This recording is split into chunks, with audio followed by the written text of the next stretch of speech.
Hi guys. Thank you. Please sit down. No. I'm here to talk about self-empowerment and all the avenues that are available now on the internet, specifically through funnyordie.com, which is Will Ferrell's company, but also other opportunities that are available to all of us. And it's an exciting time. I know everybody talks about doom and gloom and financial misery and all this, but I believe you live in faith or you live in fear. And if you live in faith, there's a lot of things that you can do to show up for your life and take action.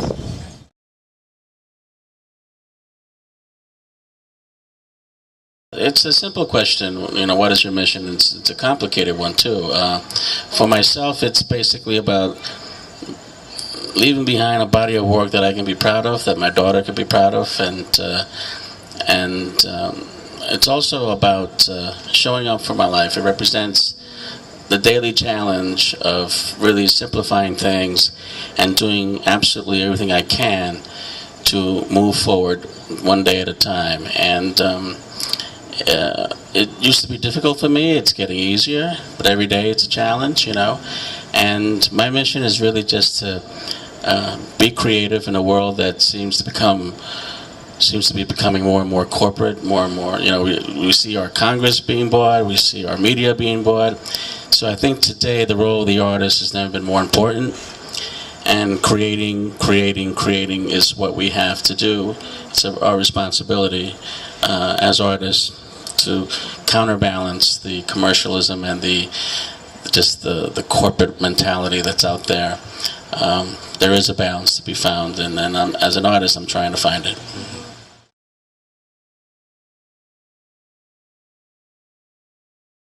I get inspired by everything and anything. I'm inspired just sitting in this park, looking at this tree. This place is beautiful. I get inspired by my daughter, who called my hair black spaghetti.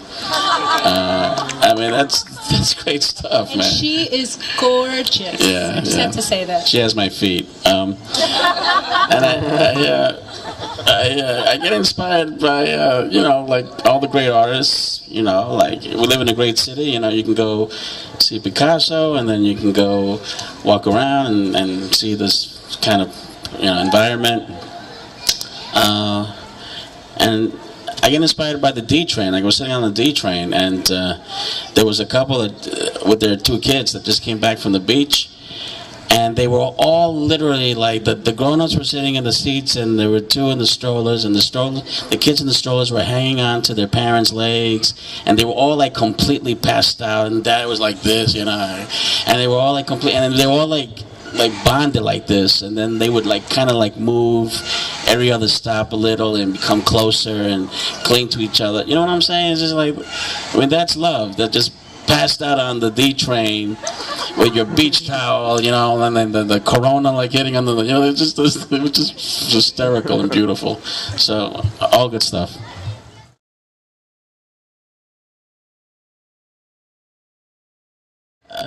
It's interesting because I used to just eat a pound of flan and go to sleep. But now I'll have a slice, and then. But it reminds me of this quote. One of my favorite writers is James Baldwin. I don't know if you guys remember him, but he used to talk about how an artist is never a success. It just doesn't stop. You may rap on a movie, you may finish a book, you may do whatever, but the work does not stop. And so for me, that means if I rap on a TV show or a movie, then the very next thing I do is I call my agent. I've already looked at the breakdowns. I know what's right for me. And I say, well, how about this TV show NBC's doing? Or how about this or that? I'm on my agent like his shadow, and I know exactly what's going on. And I stay on his case. If nothing's going on there's still something to do. I'll have lunch with my friend Hugo Perez. We got together, we brainstormed, and we put together a character named Alfonso.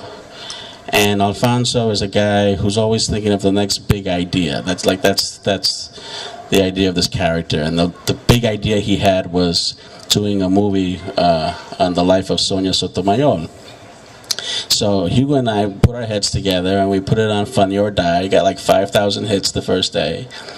And from that, I actually got an audition for something else.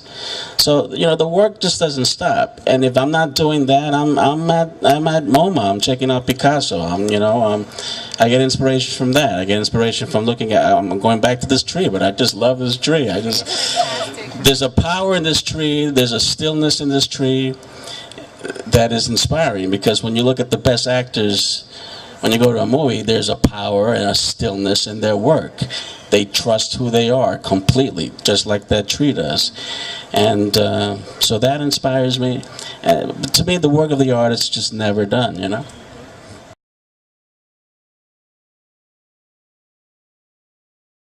I mean, specifically, you can say no. Like, I got offered a commercial where I would have been a drunk Latino elf. I'm not even kidding. That would have been funny. It would have been funny, but it would have set our people back 300 years, and I didn't want to do it. And you can say no to the imaginary limitations that are out there, and by that I mean there's so many reasons not to do anything. There's so much stuff that's put out there that makes you feel like, oh, what's the point? Like I'm too old, I'm too young, I'm too fat, I'm too this, blah blah blah blah blah. Just show up, Yep. Just show up. No matter what, even if you don't feel like showing up, just show up.